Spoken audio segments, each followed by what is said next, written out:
Réélu dès le premier tour avec un score de 76%, Poutine se présente comme un président modeste qui gagne moins de 10 000 € par mois et ne possède qu'un petit appartement de 77 mètres carrés. L'opposition dénonce son contraire, un homme richissime de plusieurs centaines de milliards de dollars, impliqué dans de nombreuses affaires illégales et extrêmement floues. Dans cette vidéo, nous allons analyser la fortune cachée de Poutine pour savoir si c'est l'homme le plus riche du monde ou si c'est l'homme le plus puissant de la Terre avec l'un des salaires les plus modestes.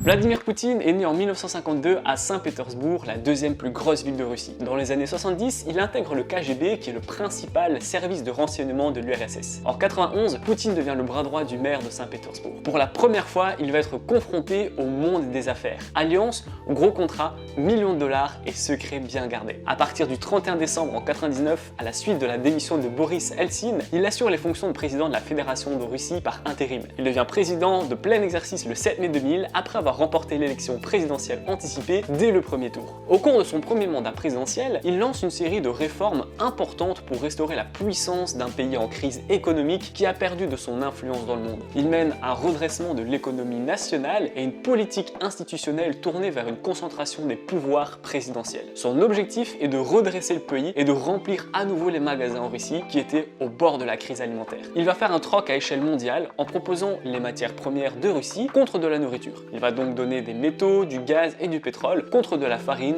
de la viande et de l'huile. Sauf que le problème, c'est que certaines personnes vont l'accuser de ne pas toujours donner les matières premières, mais plutôt de les vendre pour se faire de l'argent. Selon les enquêteurs, on parlerait de 900 millions de dollars qui se seraient perdus dans les échanges. Finalement, aucune enquête est ouverte et à l'heure où je vous parle, le dossier est prescrit et la justice ne pourra plus jamais s'y intéresser. Une autre chose assez louche, c'est qu'il s'est offert une grosse maison de campagne en créant une société avec des amis. Il l'a déclaré dans son patrimoine lorsqu'il s'est présenté à la présidentielle, sauf que cette énorme maison est trop belle pour ses maigres revenus de maire adjoint. À cette époque, son salaire était de 400 $ par mois maximum, ce qui est très faible, surtout avec l'inflation en Russie à l'époque. Officiellement, Poutine n'avait aucun autre revenu que son salaire d'adjoint au maire, sauf qu'officieusement, il était déjà à la tête d'une vingtaine d'entreprises. En juillet 98, il est nommé directeur du FSB, anciennement le KGB, qui est le service fédéral de sécurité, où il touchera 1000 $ par mois. C'est loin d'être suffisant pour être fortuné, et pourtant à cette époque, il était déjà l'homme le plus puissant de Russie. En juillet 2006, le groupe pétrolier public russe Rosneft fait son introduction en bourse. Cette introduction devrait rapporter 12 milliards à l'État car il est actionnaire. Le problème, c'est que ce n'est pas l'État qui a encaissé cet argent, mais plutôt les dirigeants de cette entreprise. La justice n'est pas intervenue et l'État perdra à jamais ces 12 milliards qui ont été détournés. Beaucoup pensent que c'est ni la première ni la dernière fois que de l'argent est détourné. Le problème, c'est que dès qu'une personne parle, ce n'est pas sans conséquence. Par exemple, Vladimir Poutine avait décidé de faire une autoroute payante pour relier Saint-Pétersbourg à Moscou. Deux problèmes, l'autoroute traverse une zone protégée et les travaux ont été très surélevés par l'État russe. Vladimir décide de construire cette route coûte que coûte. En 2008, un journaliste local accuse Vladimir Poutine d'avoir déclassé la forêt illégalement. Quelques jours plus tard, sa voiture est brûlée. Il ne baisse pas les bras et décide de sortir un deuxième journal où il dit que la préparation de l'appel d'offres pour la route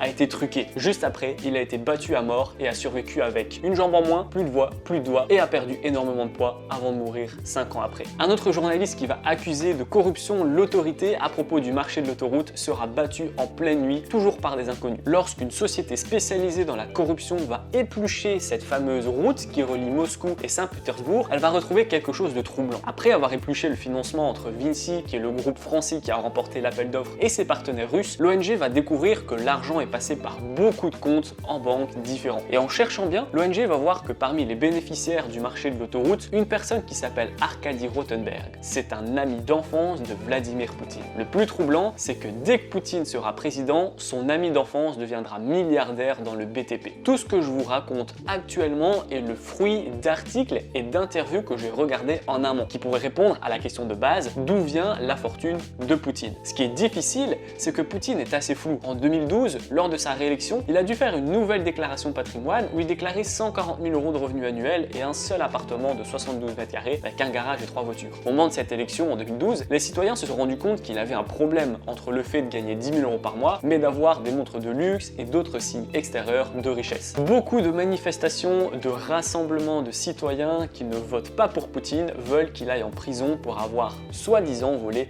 beaucoup d'argent. Sauf que finalement, Vladimir Poutine est réélu avec une écrasante majorité. Parlons maintenant des Jeux Olympiques de Sotchi en 2014 qui ont coûté extrêmement cher à la Russie. Le coût des travaux ont été bien plus élevé que les devis initiaux et il est impossible de justifier de tels prix. Par exemple, 1 km de route coûte 149 millions d'euros, ce qui est 6 fois plus cher que le prix d'1 km d'une des routes les plus chères en France. Il est impossible de justifier le prix des routes, le prix final des stades et d'autres infrastructures des Jeux Olympiques. Mais pour Vladimir Poutine, tout doit être prêt en temps et en heure, peu importe le prix que cela coûtera à la Russie. Ce qui est intéressant, c'est de voir que l'un des entrepreneurs présents pour les travaux est ni plus ni moins que l'ami d'enfance de Poutine, Arkady Rotenberg. En 3 ans, il a engendré 4 milliards d'euros pour les travaux des Jeux Olympiques. Le coût officiel total des travaux s'élève à 37 milliards d'euros, il dépasse le budget des Jeux de Pékin qui était de 31 milliards d'euros, propulsant les Jeux Olympiques de Sotchi à la première place des Olympiades les plus chères de l'histoire. Encore une fois, aucune preuve montre que Vladimir Poutine s'est enrichi personnellement. Beaucoup d'experts jugent la fortune de Poutine à plus de 200 milliards de dollars, bien au-delà de celle de Bill Gates, Jeff Bezos, Bernard Arnault et toutes les autres personnes les plus riches du monde. Sa fortune serait due à de judicieux placements car il aurait beaucoup d'actions sur des entreprises dans le gaz et le pétrole. En fait,